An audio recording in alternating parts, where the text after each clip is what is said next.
İdris alayhissalom. İdris alayhissalom Qur'onda nomi zikr qilingan payg'ambarlardan biridir. Alloh taolo bu haqdagi oyatda Ismoil, İdris, Zulkifl barchasi sabr qilguvchilardan edilar deydi. Anbiyo surasi 85-oyat. Qur'ondagi Idrisni zikr qiling. Albatta u rostgo'y nabiy edi. Biz uni oliy maqomga, payg'ambarlikka ko'tardik. Maryam surasi 56-57-oyatlar.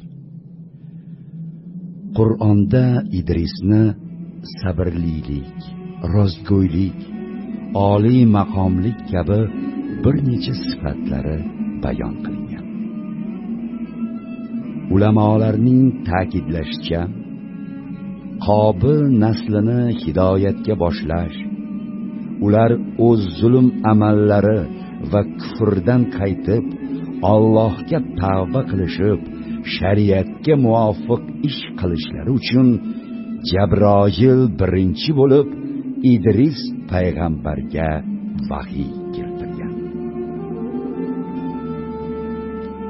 Qur'onda Idris payg'ambarning hayoti va ta'limoti haqida mufassal ma'lumot berilmagan. Shuningdek, u zotning hayotini bayon etguvchi ishonchli tarixiy manba ham yo'q. Idris payg'ambar haqida ma'lumot bergan birdan bir hukamolar tarixi kitobidir. Quyida ushbu kitobdan olingan ma'lumotlardan ba'zisini keltiramiz. Hukamolar Idris alayhissalomning tug'ilgan va yashagan joylari to'g'risida ixtilof qilganlar.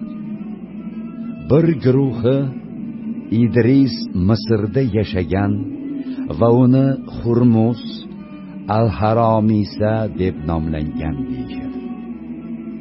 Ba'zilar esa u yunoncha Armis bo'lib, arablashganda Hurmus bo'lgan. Alloh taolo Qur'oni Karimda uni Idris deb nomlagan.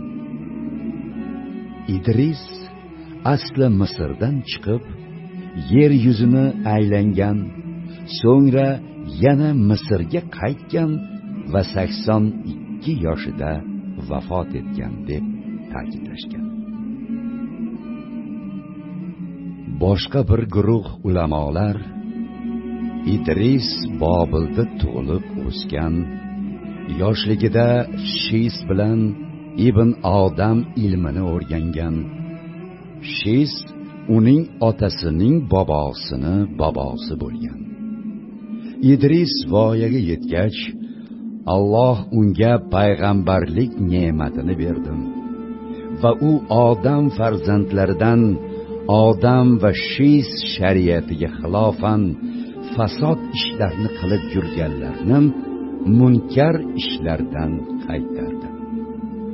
Ularning ozginasi Idrisga quloq solib itoat etdim, ammo ko'pchiligi itoat qilmadi.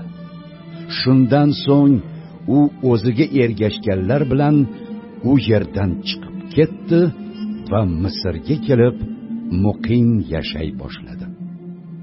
Idris va unga ergashganlar Misrda odamlarni yaxshi amallarga targ'ib qilib, yomon ishlardan qaytarish va Allohga itoat etishga da'vat qilish bilan mashg'ul bo'ldilar deb ta'kidlaydi.